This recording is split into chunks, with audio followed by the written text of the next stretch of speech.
All right, ethnic tensions after independence for Rwanda, topic 5 from the IBDP History Paper 1 curriculum and content, reviewing it right through here. So first and foremost, Rwanda will gain independence from Belgium in July of 1962.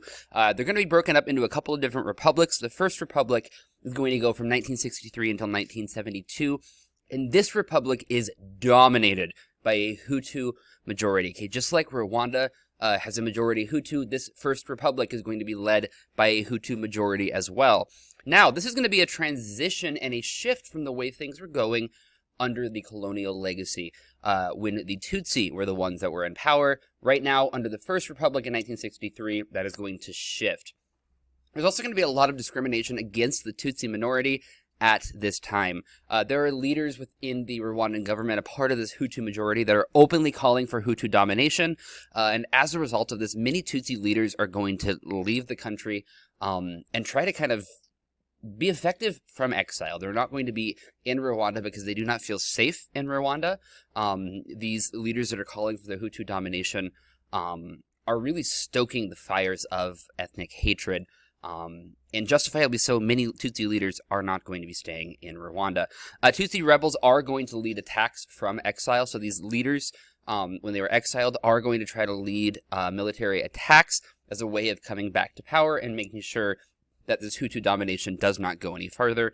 However, this is ultimately going to kind of be used as a tool by these Hutu extremists who are in the power at this point to go and enact revenge on Tutsi.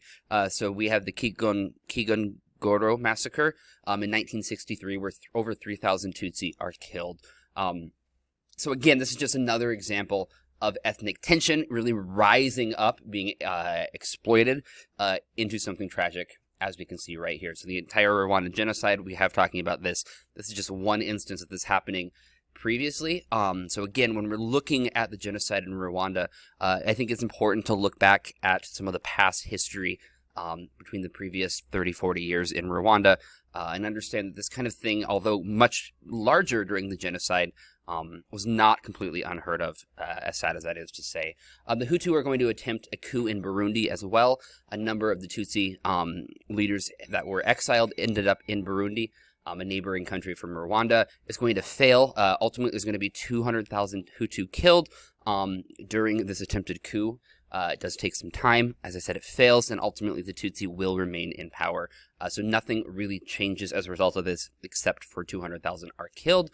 Hutu in Rwanda, though, are going to use this and the 200,000 killed as a pretense for more political violence against Tutsi in Rwanda. In 1973, the army is going to seize power. The army is going to be led by General Habyarimana. Again, Habyarimana is the individual who dies in the plane crash in April of 1994, starting the genocide case. So he is a military leader.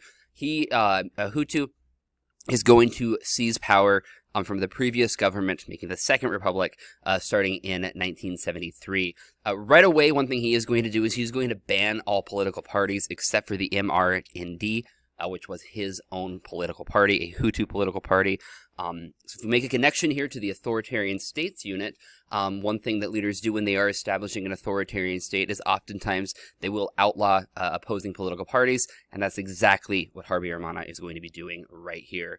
He is going to attempt political unity, at least outwardly, kind of trying to find a way of common ground and making sure that Hutu and Tutsi can live together in harmony. This is going to be seen positively from outsiders and outside nations. So people outside of Rwanda usually looked at Habyarimana in a positive light, seeing him as a positive leader, someone that the West can work with and that outside countries can work with. However, within the country, the feelings are going to be slightly different. He is also going to invest a lot of money into education. He's going to be using this as a way of proving or stating that he is committed to social justice, making sure that people are treated fairly and equitably, and he's going to be doing this through education. However, education in Rwanda was not equal. Hutu students are going to be continued to be the favored group. Just like with the Belgians, it was the Tutsi that were favored. Now it's kind of switched roles once again, and the Hutu students are going to be favored under Habyarimana's education. If you have any questions, comments, let me know. Otherwise, see you later. Good luck.